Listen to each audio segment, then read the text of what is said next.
নমস্কার, অ্যাস্ট্রো রাজু চ্যানেলে আপনাদেরকে স্বাগত। আপনাদের সাথে আমি রাজু। আলোচনা করব 25শে ডিসেম্বর থেকে 31শে ডিসেম্বর এই সপ্তাহটি কর্কট রাশির ওপর কী ধরনের প্রভাব আসতে পারে।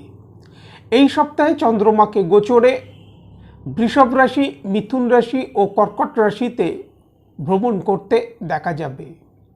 সপ্তাহের শুরুতেই চন্দ্রমাকে গোচরে আপনাদের রাশির একাদশভাবে অর্থাৎ বৃষভ রাশিতে অবস্থান করতে দেখা যাচ্ছে। চন্দ্রমাকে বৃষভ রাশিতে গোচরে মঙ্গলবার সকাল 9:57 আগে পর্যন্ত অবস্থান করতে দেখা যাবে। সপ্তাহের শুরুতেই চন্দ্রমাকে শুভতা নিয়ে আসতে দেখা যাচ্ছে আপনাদের রাশির ওপর। এই সময় কর্মক্ষেত্র, ব্যবসায়িক স্থল থেকে লাভপ্রাপ্তির যথেষ্ট সম্ভাবনা দেখা যায়। বিশেষত বৈদেশিক কাজকারবারের সাথে যারা যুক্ত বা এমএনসিতে যারা কর্মরত তাদের এই সময় যথেষ্ট লাভপ্রাপ্তির সম্ভাবনা। আর্থিক দিক থেকে লাভপ্রাপ্তি আসতে দেখা যাচ্ছে। কর্মক্ষেত্রে অগ্রগতি আসতে দেখা যাচ্ছে, তবে কর্মক্ষেত্রে পলিটিক্সের বিষয়ে এই সময় কিছুটা সতর্কতা অবলম্বন করা উচিত। মঙ্গলবার সকাল 9:57 পর চন্দ্রমা গোচরে আপনাদের রাশির দ্বাদশভাবে অর্থাৎ মিথুন রাশিতে প্রবেশ করবে এবং এখানে চন্দ্রমা বৃহস্পতিবার রাত্রির 6:57 আগে পর্যন্ত তাকে অবস্থান করতে দেখা যাবে।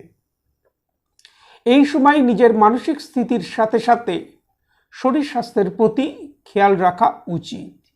গুরুত্বপূর্ণ যে কোনো সিদ্ধান্ত নেবার ক্ষেত্রে সতর্কতা অবলম্বন করা উচিত, কারণ মন কিছুটা বিচলিত থাকতে দেখা যাচ্ছে। ক্রোধ, জেদ কিছুটা বৃদ্ধি পেতে দেখা যাচ্ছে।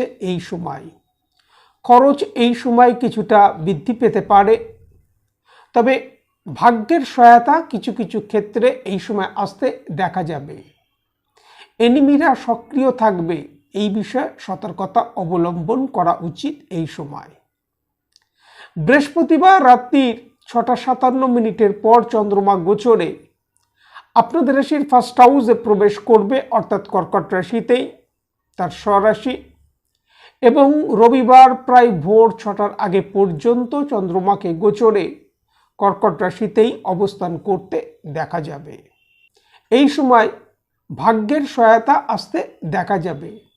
ব্যবসায়িক ক্ষেত্র থেকে লাভপ্রাপ্তির সম্ভাবনা, তবে ব্যক্তিগত জীবনে অর্থাৎ সোশ্যাল লাইফের ক্ষেত্রে পাবলিক ইমেজের প্রতি এই সময় খেয়াল রাখা উচিত। হঠকারীভাবে কোনো সিদ্ধান্ত এই সময় নেওয়া উচিত নয়। আজ এই পর্যন্ত। নমস্কার।